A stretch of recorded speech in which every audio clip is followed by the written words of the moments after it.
Tofauti inakuwa, je, hiyo katiba imeandikwa ikakusanywa katika kitabu kama katiba yetu ya Jamhuri ya Muungano wa Tanzania au katiba ya Zanzibar? Kuna nchi wanazo katiba zimeandikwa ambazo zimekusanywa katika kitabu, na kuna nchi katiba zao hazikuandikwa, lakini wananchi wao wanajua katiba zao, kutakuwa na sheria mbalimbali zinazofafanua mambo yaliyokuwepo katika katiba, lakini hamna kitabu cha kuonyesha hichi ndio katiba yetu. Kwa mfano, taifa la Uingereza tunajua kuwa halina katiba iliyokusanywa katika kitabu. Sasa katiba kwa wasifu wake, na kama itakuwa imeandikwa kama yetu sisi, tunasema andiko hilo ni andiko hai, andiko ambalo linatakiwa liende na wakati. Sasa kama andiko linakuwa hai, basi tunatokea na wakati kuchoka, likatibiwa nguvu, likawa mahututi. Sasa ikitokea haya limechoka, mahututi, tunafanya moja katika mawili. Aidha tunafanya ukarabati au lazima kuja viraka. Kwa mfano, katiba hii ya Jamhuri ya Muungano tokea mwaka 1977 mpaka katika ile toleo la 2005 imetiwa viraka mara 14, na kama profesa alivyosema kwa hii katiba ya sita. Kwa hivyo kila ilipoishiwa nguvu tunalazimika aidha kuandika mpya au kutia viraka. Sasa tutapoangalia katiba hii ya Jamhuri ya Muungano, tunaona kuna utangulizi. Katika utangulizi, kitu muhimu na kikubwa kabisa kilichosema hapo, kimesema kuwa misingi ya katiba yetu ambayo ndio misingi iliyojenga jamii zetu, ambayo misingi inayotuongoza katika kutoa maoni yetu, na misingi hiyo imetajwa uhuru, haki, udugu na amani. Hiyo ndio misingi iliyojenga nchi yetu, na hiyo ndio misingi iliyojenga jamii zetu, na misingi iliyojenga katiba hii.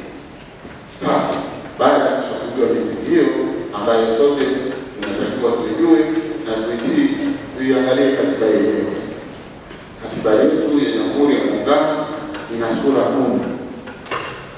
Sura hizo zimegawika katika sehemu. Halafu hizo sehemu zimegawika katika ibara, na tuna jumla ya ibara 152 katika katiba yetu yote. Sasa mimi sidhani kuwa mnahitajika kwenda ibara kwa ibara, lakini kuna mambo ya jumla ambayo ningependa kuyatolea ufafanuzi. Tunajua kama ilivyokuwa huko nje tulipokusanya maoni, hii katiba ni Jamhuri ya Muungano wa Tanzania. Sasa kitu kikubwa ambacho kila mtu anataka kuchangia, bila shaka itakuwa huo muungano, mfumo wa muungano. Sasa kwa uzoefu uliopata huko nje, bila shaka hata miongoni mwenu kuna watu wanapenda serikali moja, kuna watu wanapenda serikali mbili, kuna watu wanapenda serikali tatu, kuna watu wanapenda serikali 4, kuna wengine wanasema mkataba. Leo tunajadili muungano wetu kwa urefu na upana wake, tutoe maoni yanayofuatana na sababu na hoja, tutoe maoni. Ni haki kabisa kujadili, kwa sababu sisi tumefuata maoni. Sasa naomba nifungulie nizungumze kwa ujumla. Sasa katiba yetu au sisi tunategemea vile vile maoni kutoka kwenu kuhusu kwanza mambo matatu: utaifa, uzalendo na maadili yetu. Utaifa wetu, nchi yetu inaitwa Tanzania na sisi wa Tanzania. Je, kweli lakini tunadhamini utaifa huu? Tunakwenda kifua mbele kusema sisi wa Tanzania, au kuna wengine wanapenda kuwa wao ni Waingereza, wengine wanapenda kuwa labda Omani, wengine wanapenda kuwa labda Wajamaika? Vijana wetu tunaona sisi tuseme utaifa wetu tunaona vipi, tunautaka vipi, bila kujali unataka mfumo gani wa muungano.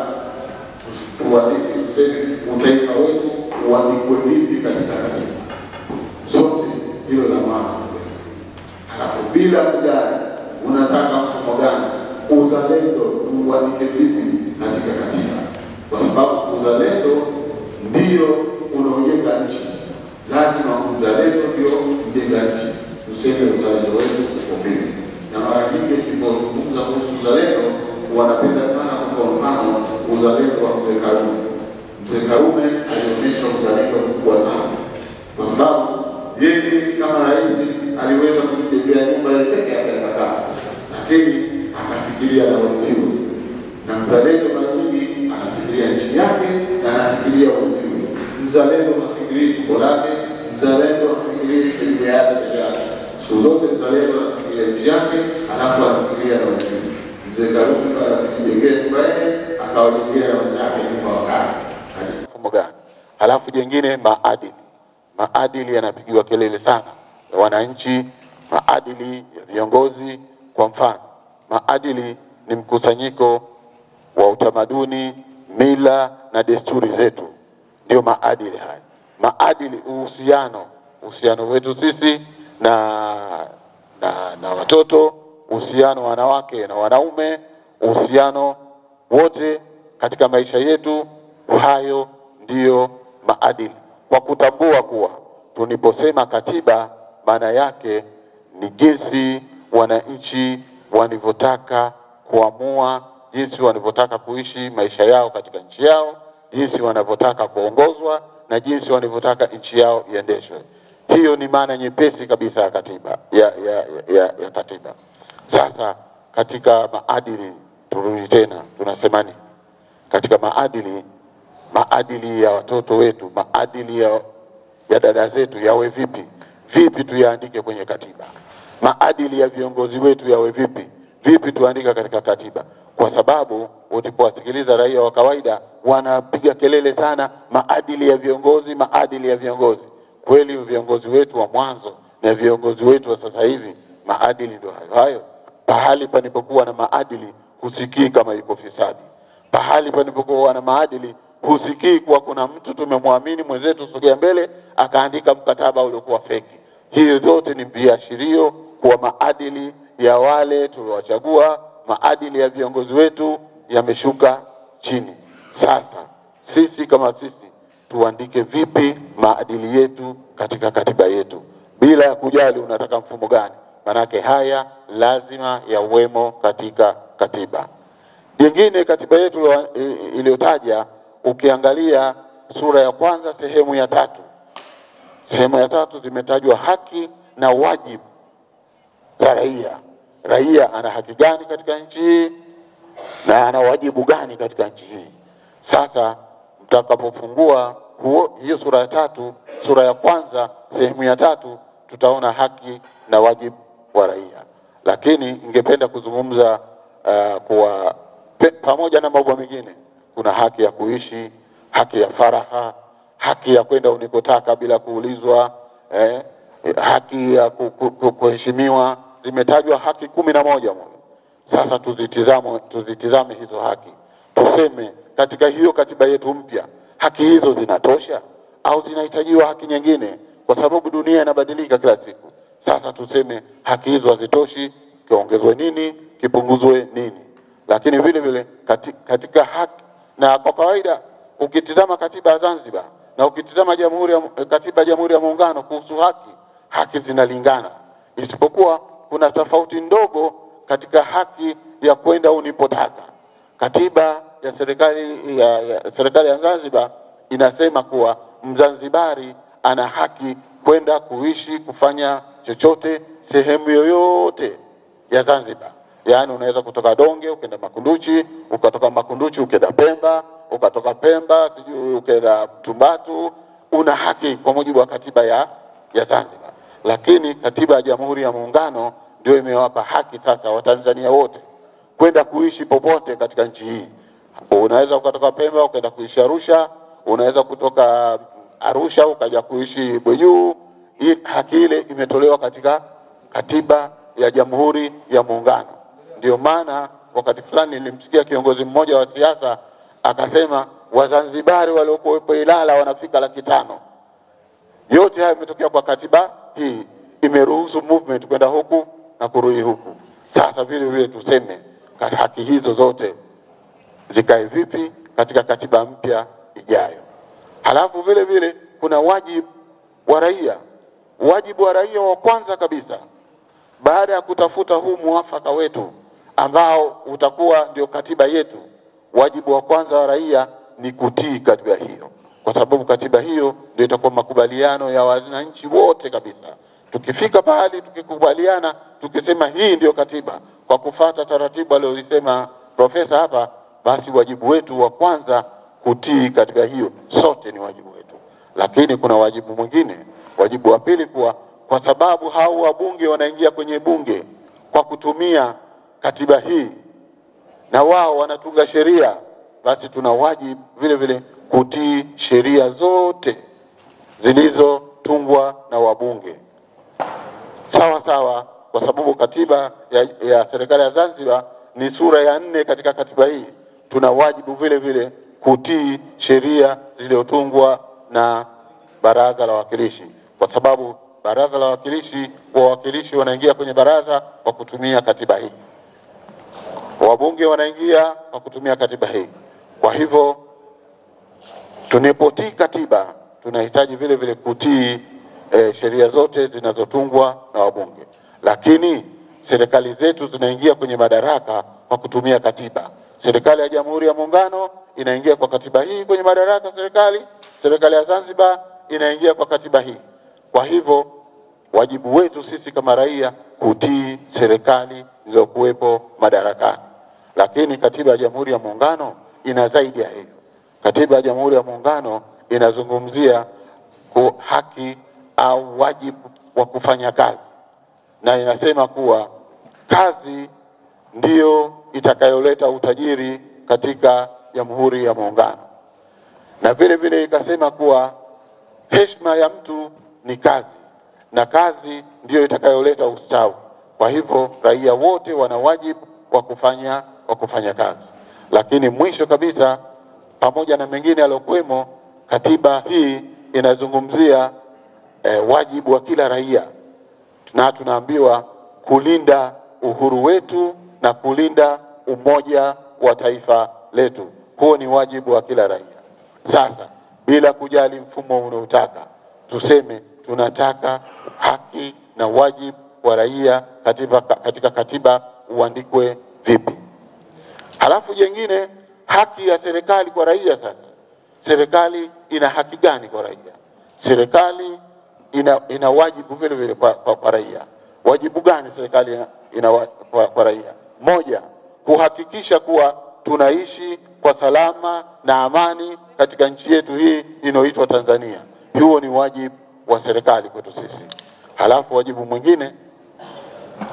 mwingine wa serikali ni kuhakikisha kuwa inatusogezea miundombinu katika maeneo yetu tunayoishi. Na tukisema miundombinu hapa, tuna maana kutujengea barabara, tuna maana kutujengea viwanja vya ndege ikibidi, ina maana kutujengea gati. Hiyo ni wajibu wa serikali. Mtu mmoja hatuwezi kufanya hilo. Lakini vile vile wajibu wa mwisho wa serikali kutusogezea huduma muhimu katika maeneo yetu tunayoishi. Huduma muhimu, iwe shule, iwe zahanati na hospitali, maji ya kunywa na kukoga. Huo ni wajibu wa serikali itusogezee katika maeneo yetu tunayoishi. Wajibu wa serikali kwetu sisi. Lakini katiba vile vile imeandika huko dola na mgawanyo wa madaraka. Dola yetu, mamlaka imegawanywa katika maeneo matatu au mihimili mitatu.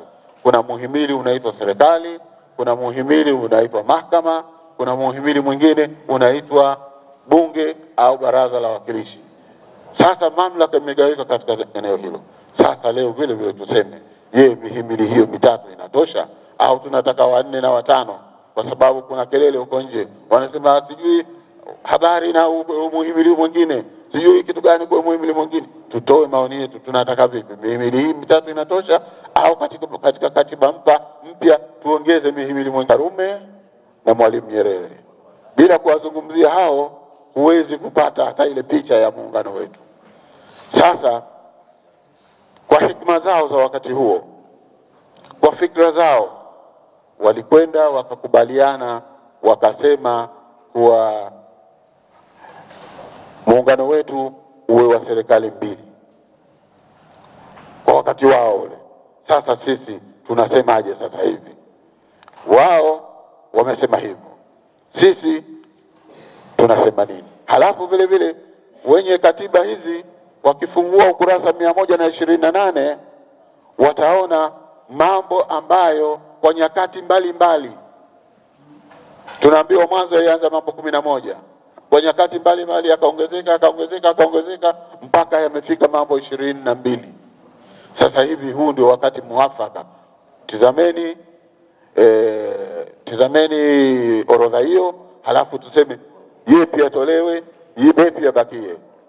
Tutizame na tutoe maoni yetu katika eneo hilo, kwa sababu hapo kwa bahati tulipata nafasi ya kuzungumza na mjumbe mmoja alikuwa katibu wa serikali ya mapinduzi Zanzibar, akasema hata haya mambo yaliyokuwemo humu sasa hivi wala hashughulikiwi tena na muungano. Kwa hivyo hata hayafai kuwekwa hapo, kwa sababu sasa hivi hayo kila mtu ana. Kwa hivyo tutizame vipi tunataka mengine kuendelea kuyatoa, au tunaliona lipi liko nje tunataka kulitia ndani. Tutoe maoni yetu, tuandike vipi katika katiba, kwa sababu hii ndio fursa, na tunasema kwa fursa hii ni adhimu na adimu, haitokei mara kwa mara, bila kujali unataka mfumo gani, unataka muungano wa aina gani. Tuandike nini katika katiba yetu kuhusu maeneo hayo. Lakini vile vile katiba yetu inazungumzia demokrasia, vyama vya siasa na chaguzi zetu. Demokrasia kwa lugha siku hizi tunasema wengi wafate, lakini kidogo wasikilize vile vile. Sasa halafu na demokrasia yetu sisi ni ya vyama vingi. Mungu katujalia baraka, kama ni baraka, kama nakama Mungu katuletea nakama, kwa sababu sasa hivi tunavyo 20 vyama 20. Sasa tutoe maoni yetu, hivi vyama 20 vyote kweli vinahitajika hivi au kidogo vije vingine? Tutoe maoni yetu. Na hivi vyama 20 vilivyokuwepo kweli vinakuja kutuunganisha sisi wananchi, kuja kututenganisha, kuja kutupatanisha au kutugombanisha? Tutoe maoni yetu. Je, hivi vyama vyote vilivyokuwepo vinajua misingi iliyojenga jamii zetu, misingi ya uhuru, haki, udugu na amani? Vinajua? Sasa tutoe maoni yetu, kama tunasema hivi vyama kidogo viongezwe, kama vyama vingi vipunguzwe, lakini vipunguzwe kwa misingi gani? Au ndio demokrasi tuachiwe tu vije? Tutoe maoni yetu, katiba yetu iseme vipi. Lakini baada ya kushakuwa na vyama tunakuwa na chaguzi. Sasa sisi wengine nyote nyinyi mmeshiriki kwenye uchaguzi kama wajumbe, lakini chaguzi zetu mzisemee. Mnaziona vipi chaguzi zetu? Zinasimamiwa vipi? Wanaoshinda tunawapata vipi? Tutoe maoni yetu ili turekebishe katiba yetu kuhusu mambo ya uchaguzi, ili tutakayemchagua basi iwe kama uchaguzi mwaka 2005, kwa sababu matokeo ya uchaguzi yalipotolewa wagombea wote walikubali, wakasema mimi nimekubali kushindwa, basi wewe mwenzangu mshindi. Sasa hivyo ndio tunavyotaka katiba yetu tuirekebishe, ili yanapotolewa matokeo ya uchaguzi kusiwe huyu alifanya dhulma, huyu kaiba. Tutengeneze katiba yetu sasa hivi. Kama kuna wizi tujue tunaudhibiti vipi, kama kuna dhulma tujue tunadhibiti vipi. Tutoe maoni yetu, tunataka chaguzi zetu ziwe vipi. Lakini zaidi ya hayo, katiba hii imezungumzia ardhi, maliasili na rasilimali. Sasa tuseme tunataka nini kuhusu ardhi, maliasili na rasilimali, hatutaki nini kuhusu ardhi, maliasili na rasilimali. Huu ndio wakati wa kusema tujue tunaandika vipi katika katiba yetu. Lakini vile vile nchi yetu ya Tanzania imepakana na nchi nyingi sana. Zinafika nchi 8 kuanzia juu Kenya na Uganda mpaka chini huku Zambia na Malawi na kuna Msumbiji. Sasa mahusiano yetu sisi Tanzania na hizi nchi jirani uwe vipi? Na sio nchi jirani tu, na nchi za ulimwenguni vile vile uwe vipi? Tuseme vile vile katiba inataka kueleza hayo, bila kujali unataka mfumo gani. Tuseme mahusiano ya Tanzania na nchi za Afrika, mahusiano ya Tanzania na nchi za ulimwengu na mashirika mengine ya kilimwengu, tuyaseme tunataka yawe vipi, hatutaki yawe vipi. Lakini mwisho kabisa, katiba inazungumzia ulinzi na usalama. Ulinzi wa nchi yetu tumewakabidhi JWTZ, Jeshi la Wananchi wa Tanzania. Halafu usalama wa mali zetu na maisha yetu tumewakabidhi polisi. Halafu vile vile kuna kikosi cha uhamiaji kuangalia kwa mtu haingii na kutoka tu katika nchi yetu, wanadhibiti uingiaji na kutoka. Halafu kuna kikosi kingine cha magereza, wao kazi yao kuwadhibiti wale wakorofi huko. Sasa tuseme wanaotutendea vikosi hivi tulivyoweka tunaridhika navyo, tunalindwa vizuri, tutoe maoni yetu. Polisi wanatufanyia haki, tutoe maoni yetu. Tunataka nini, hatutaki nini kuhusu vikosi hivi. Sasa ningependa kutoa msisitizo mwingine kwa bila ya kujali, tunajua kwa kila mtu ana mfumo wake kichwani kwake, pamoja na kuchangia huo mfumo unaotaka, basi ukumbuke kuwa katiba haina mfumo peke yake huo unaotaka, kuna mambo mengine. Kwa hivyo tunahitaji michango yenu kuhusu mambo 11 ambayo niliyoyataja. Labda niyarejee tena. Kwanza, utaifa, uzalendo na maadili. Pili, haki na wajibu wa raia. 3, wajibu wa serikali. 4, dola na mgawanyo wa madaraka. Tumetaja mihimili mitatu. Halafu ardhi, maliasili na rasilimali. Halafu demokrasia, vyama vya siasa na uchaguzi. Halafu muungano wetu kwa ujumla wake. Halafu mahusiano ya taifa letu na nchi jirani. Halafu mwisho mkamalizia ulinzi na usalama. Nashukuru kwa kunisikiliza. Asanteni sana. Muda mrefu kidogo nadhani, kwa sababu najua mwenyekiti na ninyi mtakuja kukutana mahala kutengeneza ile katiba inayopendekezwa. Nadhani ni siku 300 na kitu. Ni muda mrefu, mwenyekiti anayejua vizuri zaidi. Sasa kabla mjatoa maoni yako, mambo matatu mimi nitawasomea. Nataka kusema kidogo kabla ya haya. Sasa nitampa ndugu Warioba aseme kabla sijamruhusu mwenyekiti wetu kusema, yako mambo matatu katika sheria, haya nitayasoma. Ni mwongozo. Kwanza, ukurasa wa 7 wa sheria ni maana ya maoni ya wananchi. Maana yake ni mawazo, maoni, fikra, taarifa au mapendekezo yaliyokusanywa kutoka kwa wananchi kwa madhumuni ya mchakato wa mabadiliko ya katiba. Kwa hata tunao mwongozo wa maana ya maoni. La pili, huwa tunasisitiza kwa wananchi kwamba sheria inaweka utaratibu ambao unaruhusu wananchi kushiriki kwa uwazi na kwa mapana katika kutoa maoni na kuwasilisha maoni yao kuhusu katiba. Uwazi. Kuna watu wanasema labda tume haitoi nafasi ya kutosha. Wananchi huwa tunawaeleza hilo, mko huru, na mnaposema msitazamane tena. Wewe toa maoni yako wewe mwenyewe. Usitazame kaka akasema nini, na speaker akasema nini. Leo ni wewe. Liko la tatu. Sheria inaweka utaratibu utakaowezesha kujenga muafaka wa kitaifa. Maoni mengi kabisa, lakini mwisho wa siku ni muafaka. Na eneo la muafaka, ukurasa wa 11, iko orodha. Tume katika kufanya kazi yake iko mambo ya msingi ambayo inatakiwa kuzingatia. Yako mambo ya msingi: uwepo kwa Jamhuri ya Muungano, uwepo wa serikali, bunge na mahakama, mfumo wa kiutawala kijamhuri, uwepo wa serikali ya mapinduzi ya Zanzibar, umoja wa kitaifa, amani na utulivu,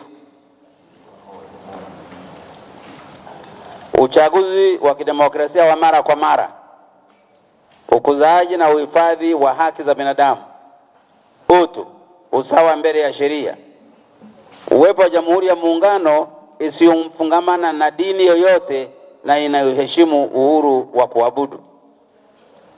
Lakini pamoja na kuzingatia hayo, tume inatakiwa kutoa fursa kwa wananchi kutoa maoni yao kwa uhuru kwa lengo ya kuendelea kuboresha masuala hayo. Orodha hii si kwamba hayazungumziki, yanatolewa maoni kwa lengo ya kuendelea kuyaboresha. Huwa tunasisitiza hii ili tuelewane tunafanya kitu gani.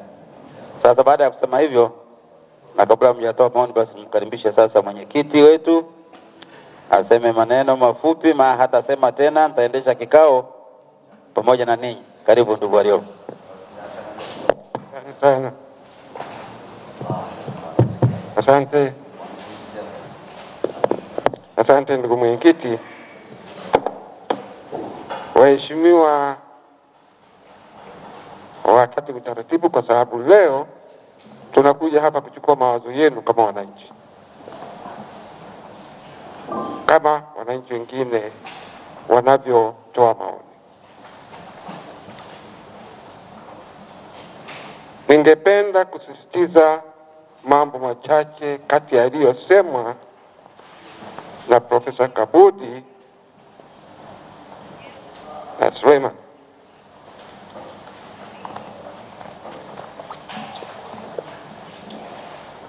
Profesa Kabudi ameeleza mchakato. Ni vizuri tukauelewa mchakato huo vizuri kabisa, hatua zake, nani afanye nini wakati gani. Wakati huu tunapoanza ni wakati wa kutoa maoni, ni wakati wa kutoa maoni. Tunasema hivyo, tunawaambia wananchi, kwa sababu wengine wanakuja wanafikiri wanapiga kura, wanataka wazungumze, ionekane wengi wamezungumza. Sio wakati huu, na haitawasaidia, kwa sababu tutakapokwenda hatua ya pili ya kutengeneza rasimu, hatutatazama idadi, tutatazama hoja zilizotolewa. Kwa hiyo itakuwa kupoteza wakati huu kuzungumza kama tunapiga kura. Itawapotezea nafasi wananchi, kwa sababu hawatazungumzia mambo fulani, kisha hatua ya pili itakapokuja ya mabaraza ya katiba ambayo yanahusu wananchi, watakuta wenzao wametoa hoja, wenyewe wametoa idadi. Kwa hiyo hilo nataka tulielewe. Hiki ni kipindi cha kutoa hoja, kujenga hoja, ili tuje tupate mwafaka wa kitaifa. Hilo la kwanza. La pili, phase hii ya kutoa maoni, tunataka maoni ya watu binafsi, sio maoni ya makundi. Utaratibu wa tume ni kwamba tunaanza na maoni ya watu, wawe huru kabisa, uwe katika kundi lolote lile, sio yote mnayokubaliana katika kundi lile. Wewe toa maoni yako, yatoe unavyoona. Kwa hayo yote yanayozungumzwa, uone mimi huku wananchi tunawaambia kwamba mkifika pale, mama asimtazame baba, kila mmoja atatoa maoni yake. Kijana asimtazame mzazi, kila mmoja atatoa maoni yake, kwa sababu tunataka maoni ya makundi yote. Tunataka maoni ya wanawake, tunataka maoni ya wazee, tunataka maoni ya vijana, tunataka maoni ya walemavu. Kwa hiyo binafsi ya makundi yatakuja kama alivyosema profesa. Tukimaliza awamu hii mwisho wa Disemba, kuanzia mwakani mwezi wa kwanza tunaanza kukutana na taasisi. Sasa vyama vya siasa vyote watakuja, ndio tutakuwa tunajua msimamo wa vyama. Taasisi za kidini watakuja, tutajua msimamo wao. asasi za kiraia watakuja, tutajua msimamo wao. Vyama vya wataalamu vitakuja, mashirika ya wafugaji, ya wafanyakazi watakuja, tutapata maoni yao ya msimamo wa makundi. Lakini sasa kila mtu awe huru, tupate mawazo ya Watanzania wote. Hiyo ndio tunasisitiza. Mlivyoona hapa ndivyo tunavyoendesha mikutano na wananchi. Sasa tumepata nafasi, najua hapa nyinyi ni viongozi, na viongozi hao umetokana na makundi, vyama vya siasa, lakini kwa kweli tutafurahi kama tukipata mawazo yenu. Wananchi tunawaambia asije akasema sisi tunasema hivi. Nasema sema mimi nasema hivi. Mimi nataka hiki. Huji pale kuwakilisha kundi. Kwa hiyo tumekuja hapa, nategemea mtazungumza kama wananchi wengine, tupate mawazo yenu ili tujiandae kwa hatua inayofuata. Na ile ya mabaraza ya katiba, tume imeamua kwamba tuweze kwenda kila wilaya, na kila wilaya tunataka kama inawezekana kila kijiji, kila shehia watakuwa na wawakilishi kwenye baraza hilo litakaloundwa kwenye wilaya, na tunakwenda na rasimu ile. Hapo ndio sasa tume itaonyesha inasema nini. Kwa mfano tumepita huku, ukichukua swala la muungano, wapo wanaosema tuvunje muungano, wanasema moja kwa moja tuvunje muungano. Wapo wanaosema tuimarishe muungano, tuwe na serikali moja. Wapo wanaosema tubaki na serikali mbili. Wapo wanaosema twende kwenye serikali tatu. Sasa maoni haya yote tunayasikiliza na hoja zake. Sisi tutakapokuja hatuwezi kupendekeza yote hayo katika katiba. Kwa wakati mmoja huwezi kusema muungano uvunjwe, muungano uwe serikali moja, uwe serikali mbili, uwe serikali tatu. Tutakuja na moja. Tutakuwa tumetazama zile hoja. Tutarudi kwa wananchi, watu wa kawaida. Sasa tulipokuja huku, maoni tuliyoyapata, kulikuwa na wale waliosema tuvunje muungano. Sababu zao zilikuwa ni hizi. Wapo waliosema tuwe na serikali moja. Sababu zao zilikuwa ni hizi. Wapo waliosema tubaki na serikali mbili. Sababu zao zilikuwa ni hizi. Wapo waliosema serikali tatu. Sababu zao zilikuwa ni hizi. Wako waliosema tunataka muungano wa mkataba. Sababu zao zilikuwa ni hizi. Lakini sisi katika yote haya tunapendekeza hili. Na sababu zetu 1, 2, 3. Sasa nyinyi zungumzeni muone mnakubali ama hamkubali. Tunachotaka ni mwafaka. Ndiyo maana watazungumza tena, toa hoja zao, baadaye tena tutarudi kwenye taasisi, vyama vya siasa na mashirika mengine, tutapata mawazo yao, tutakwenda kutayarisha rasimu ya mwisho ambayo ndio itapelekwa kwenye bunge la katiba. Nitaka tu muelewe haya, mjue mchakato unavyokwenda na nini kwa tume cha muhimu katika hii hatua ya kwanza. Baada ya kusema, ndugu mwenyekiti, nikurudishie uendelee na kikao chako. Asante sana mwenyekiti. Sasa waheshimiwa wawakilishi, tuko tayari, lakini nitawaeleza kidogo tunavyokusanya maoni yenu hapa. Kwanza tunayo mitambo itakayopokea maoni yenu.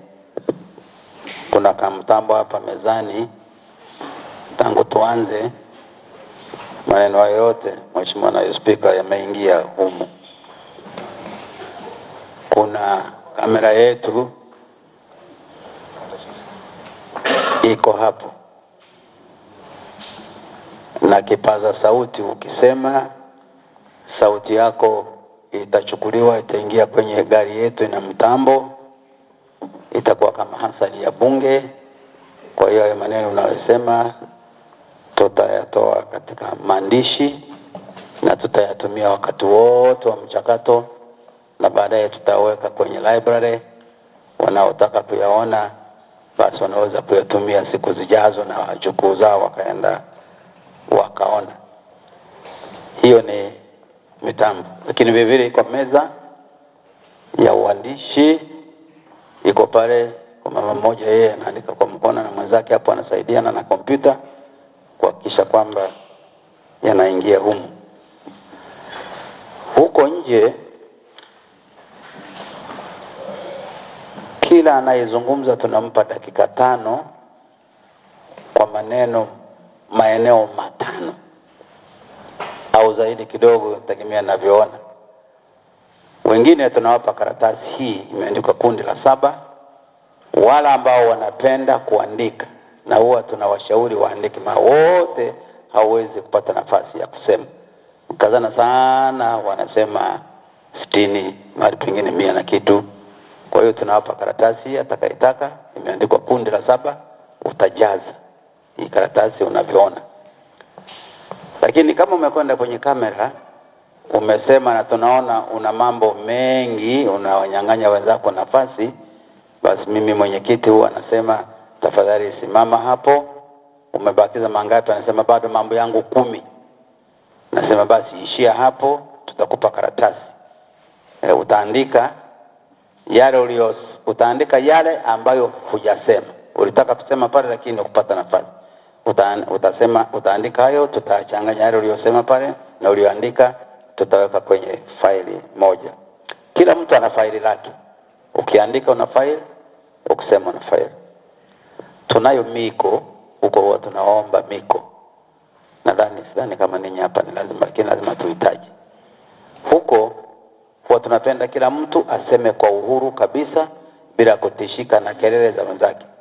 Kwa hiyo huwa tunashauri tafadhali tusizomeane, tafadhali usigune mtu, tafadhali usimbeze mtu, tafadhali usipige makofi, tafadhali wakina mama msipige vigeregere. Ni kikao kitulivu kabisa cha kusikiliza mwenzako anasema nini au wewe mwenyewe unaandika, kusudi kila mtu awe huru, isitokee kelele tena akaogopa. Kwa hiyo ni miko. Sasa kule nadhani hapa tutafanya, alikuwa ananiuliza na speaker atafanyaje. Kule huwa tunawachukua katika makundi, huwa tunajua wako wakina mama wani kundi, huwa tunachukua 6, wanasema wote 6, lakini hao wakilishi wakina mama anaje. Hapo tunachukua wazee wa umri wa miaka 60 kwenda juu, hapo tunachukua watu wa katikati 45 mpaka 60, hapo tunachukua watu wenye ulemavu, alafu tunachukua vijana ndio wengi, alafu tunachukua wanafunzi. Huwa tunafanya utaratibu huu. Alafu ukienda kwenye kamera pale na kuongoza, utasema jina lako. Nadhani ninyi nitaacha mseme tu nione, mkisahau nitawaongoza. Unataja jina, umri wako, elimu yako, kazi yako na makazi yako. Sasa ninyi ni waheshimiwa wajumbe wa baraza la mawakilishi, nadhani hiyo inatosha, ndio anwani yenu. Tutatumia hiyo. Kwa hiyo tuko tayari. Labda tuanze tu. Mimi nadhani nitakwenda hivi. Zeraza, Mheshimiwa Raza. Njoo kwenye kamera hapa. Mike, Utasema jina, utataja. Umri, utataja. Elimu, utataja. Kazi yako na makazi, utasema kazi yako ni mwakilishi na anwani yako ni hapa, utahitaji. Then utaendelea. Sasa nitaanza. Jina. Mheshimiwa, kwa taarifa ndogo tu kabla sijaomba. Taarifa ndogo. Kwa kuwa naona idadi ndogo tuliokuwa kwa wajumbe humu, naona Mheshimiwa kwa heshima na taazima ni taarifa. Baada dakika 5 tukakuwa dakika 10. Kwa na udogo wa wakilishi tuliokuwa humu ndani tukachangia. Sasa mimi nadhani dakika 5-10 mwachie mwenyekiti. Nitaona kama una mambo mengi basi nitakuruhusu, lakini tusiweke blanket. Tuendelee tu. Asante sana. Mheshimiwa mwenyekiti, mimi naitwa Mohamed Raza Hassan Ali Mohamed Ali Daramsi. Ni umri wako? Umri wangu nashukuru Mungu nimetimia miaka 50 tarehe 18 Julai mwaka huu. Elimu yako? Elimu yangu nimefika form 4 Shaban Robert Secondary School. Kazi yako? Kazi yangu ni mwakilishi na mfanya biashara. Makazi? Makazi yangu Zanzibar. Asante. Kibweni. Endelea. Mheshimiwa Mwenyekiti, waheshimiwa wajumbe wa kamati yako tukufu, waheshimiwa wawakilishi na wenzangu nyote, asalamu alaykum. Mheshimiwa Mwenyekiti, nimesimama hapa kwa heshima zote. Kwanza natoa nafasi kushukuru kwa kamati yako. Mimi kama raza, kwa upande wangu naiamini kamati yako na matumaini makubwa kwangu mimi mbele ya kamati hii ambayo mlepewa nafasi ya kukusanya mchakato mzima huu wa katiba ambao nafikiri baada ya miaka 48 ndio imekuja tena. Sasa Mheshimiwa Mwenyekiti, kwa heshima na taadhima, kwamba kama kamati iliyokuweko mbele yetu na wengine wako sehemu nyingine ya mikoa, Mwenyezi Mungu akupeni umri ili mfanikishe hayo ambayo mliotumwa. Anayekwenda kanisani, anayekwenda msikitini, anakwenda kwa jina la Mungu. Amen. Hai, mimi nafikiri Mwenyekiti, kubwa zaidi hapa tulipofika, watendaji hawakuwa wa kweli katika swala zima hili la muungano. Ndio maana tumefika hapa tulipofika. Sasa kote tunapotaka kusema kama nia ipo na kama tutakuwa wa kweli, sidhani wa Tanzania tutakuwa na matatizo katika serikali zetu mbili hizi, ya muungano na serikali ya mapinduzi ya Zanzibar. Kwa hivyo ninachoomba kwanza, wenzangu hapo wajumbe mbele yako walizungumza swala la maadili lakini ni ukweli kwa kweli. Kwa hivyo Mheshimiwa, mimi nakuja moja kwa moja katika mchakato wa katiba. Katiba yetu ieleze wazi, nchi mbili huru zimeungana. Usitizamwe ukubwa wa nchi. Imeuzunganisha nchi zetu mbili kati ya Tanganyika na Zanzibar kuita Tanzania. Sasa ili sote tuwe na uhuru katika nchi zetu mbili hizi, mimi nafikiri tukianza na hapo, tuanze sehemu yote kwamba kusiwepo na marais wetu wawe sawa ndani ya katiba yetu hii ambayo inakuja. Marais wetu wawe sawa. Maslahi yetu ya uchumi katika masuala ya kujinasua katika uchumi yawe sawa, yasiyo na maingiliano.